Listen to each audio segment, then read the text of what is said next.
Hello, BookTube, and welcome back to Summer of Sport. After a little hiatus where I was busy hosting a guest.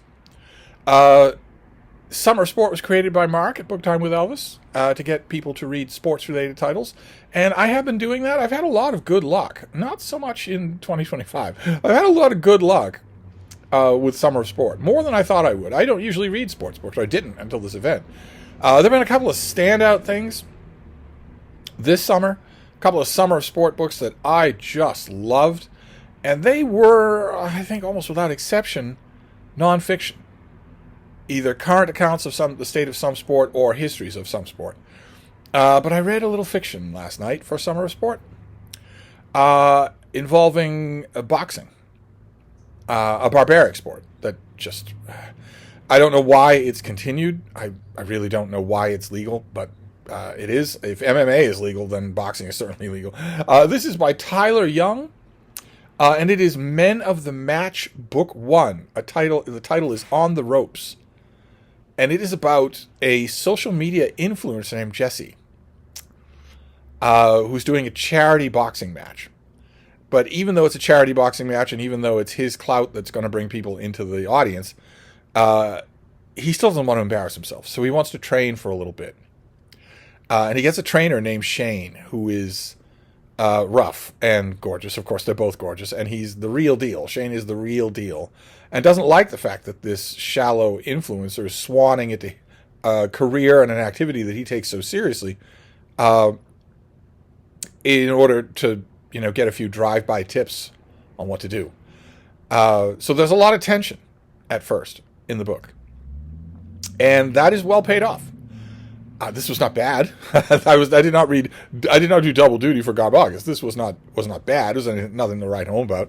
It certainly wasn't, to use the key metric that I use with. I think this was one of those daily ebook deals, and the key metric that I use with them, well, with anything really, with them or Kindle Unlimited or whatever, is when I get to the end of the book, would I want to read the next one enough to become a customer of the author, to buy the next book? And the Men of the Match series, that at the end of this, it was good, but I had no huge impetus to read the next one.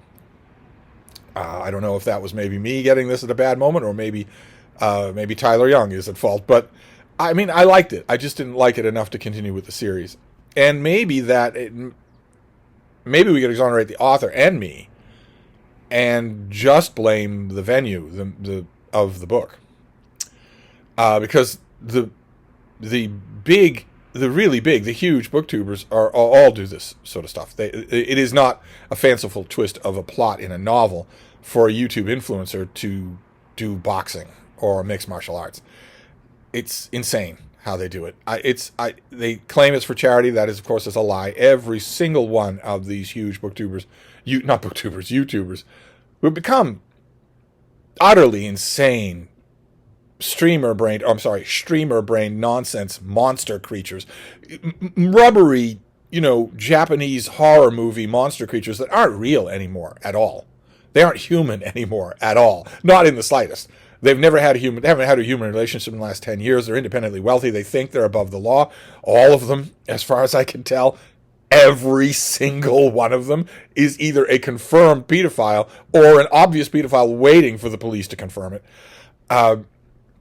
The type of people that I mean. These type of YouTube creature celebrities. They are the ones that broil the most at the obvious thing, the thing that we all know, that everybody knows, which is that the world doesn't know who they are.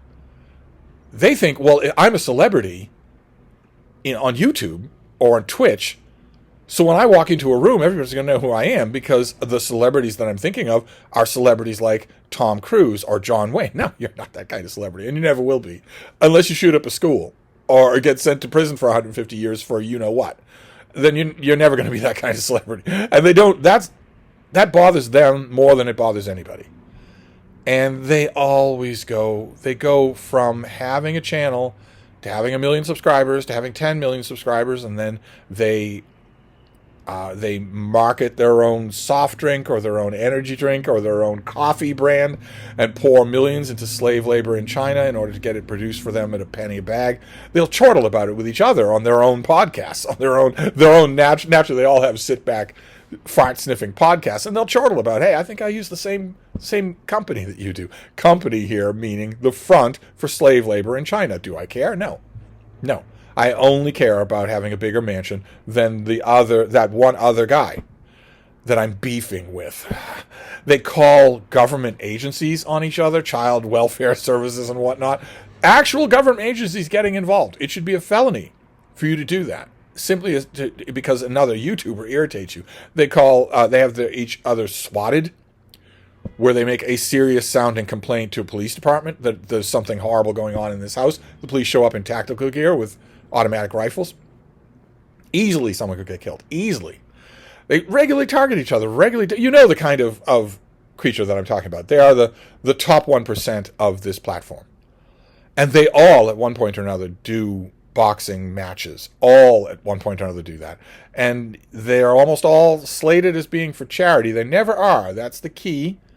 One of the keys to these creatures, aside from apparently, this is one I didn't see coming, aside from apparently the uniform pedophilia. And some of them just, they're caught live on stream with pedophilia, and they just keep right on doing it. It's like the U.S. government has no interest in them. Certainly their fans don't desert them. But aside from that, there are a number of other axioms that you can take for these people. They're always lying. They never tell the truth about anything. Even stuff they show you on camera is still a lie. And in addition to that, they are always stealing from you. They didn't get where they are without thinking that their 10 million subscribers are dumb marks. That is all they think of their audience. I'm sure there's no overlap between their audience and you, but don't mind me. I'm terminally online, so I know about them, but I'm sure you don't, and you shouldn't. And because they think, just all of them think, laugh about how their audience are just dumb marks, they're constantly coming up with scams. Meme coin scams, Bitcoin scams, pump and dump scams of all kinds. And every single one of these so-called charity boxing events is, of course, the reason they're doing it, the reason they're humiliating themselves in front of cameras, is to pocket all of the money. And the charity doesn't get anything.